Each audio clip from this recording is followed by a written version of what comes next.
আসসালামু আলাইকুম। শীতের শুভেচ্ছা জানিয়ে শুরু করছি নতুন ঝকঝকে একটি ব্লগ। তো সবাইকে শীতের অনেক অনেক শুভেচ্ছা রইল। আর শীতকালের যে এত সুন্দর মিষ্টি রৌদ্র, আসলে শীতকাল না আসলে বোঝাই যেত না যে রৌদ্র এত মিষ্টি হয়, এত সুন্দর লাগে রৌদ্রতে দাঁড়াতেও। তো আসলে রোদের মর্মটা বোঝা যায় শীতকালেই। আর গরমে তো এই রোদ দেখে কোথায় লুকাবো, কোথায় যাব, এরকম একটা অবস্থা হয়ে দাঁড়ায়। তো এখন এই মিষ্টি রোদটা এত বেশি ভালো লাগে। আর এই মিষ্টি রৌদ্রটা আসে আমার রান্নাঘরে, সকাল থেকে আসে, খুব ভালো লাগে। তো এর মধ্যে ধরেন এত সুন্দর সুন্দর টাটকা সবজি, মানে কি বলবো, দেখেই মনে হচ্ছে না কত সুন্দর একটি পরিবেশ। তো আমাদের বাসার পাশেই যেহেতু সবজি মার্কেট, অনেক বড় সবজি মার্কেট, সেখান থেকে একদম ফ্রেশ ফ্রেশ সবজি নিয়ে আসা হয়। তো আব্বু তো গিয়েছিল সকালে, আর এই যে নতুন আলু, একদম লাল লাল নতুন আলু উঠে গেছে। এই আলু দিয়ে যেটা রান্না হবে সেটারই মানে স্বাদ অসাধারণ হয়ে যাবে। সাথে টমেটো, বাঁধাকপি, ফুলকপি, পেঁপে, অনেক কিছু। তো দুটো বাঁধাকপি একসাথে রান্না করা হবে, বাঁধাকপির ভাজি করা হবে।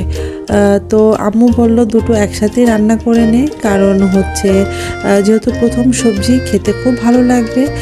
তো এখানে নতুন আলুও দিয়ে দেওয়া হলো, নতুন আলুর সাথে নতুন সবজি, খেতে অসাধারণ লাগবে। আর এখানে আমি সব রকমের সবজি দিয়ে একটি ছোট্ট করে অল্প করে সবজি রান্না করব। তো এখানে মূলো আছে, পেঁপে আছে, গাজর আছে, মানে যত সবজি ছিল সব একটু একটু করে দিয়ে দেওয়া হয়েছিল। তো আমার হাজব্যান্ড এটা খাবে, ও বললো আমি সব রকমের সবজিই খাবো।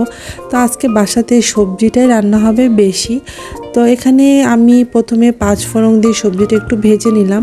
ভাজার পরে আমি সব ধরনের মশলা অ্যাড করে দিলাম, কারণ এইভাবে সবজিটা খেতে অনেক বেশি ভালো লাগে। তো এই তো আমার সবজি রান্না অলরেডি শেষ। সবজি রান্না করতে খুব একটা বেশি সময় লাগে না। আর এইদিকে বাঁধাকপির এই ভাজিটা আম্মু তৈরি করেছে। আর শীতের সময় কি ভুট্টা না খেলে হয়?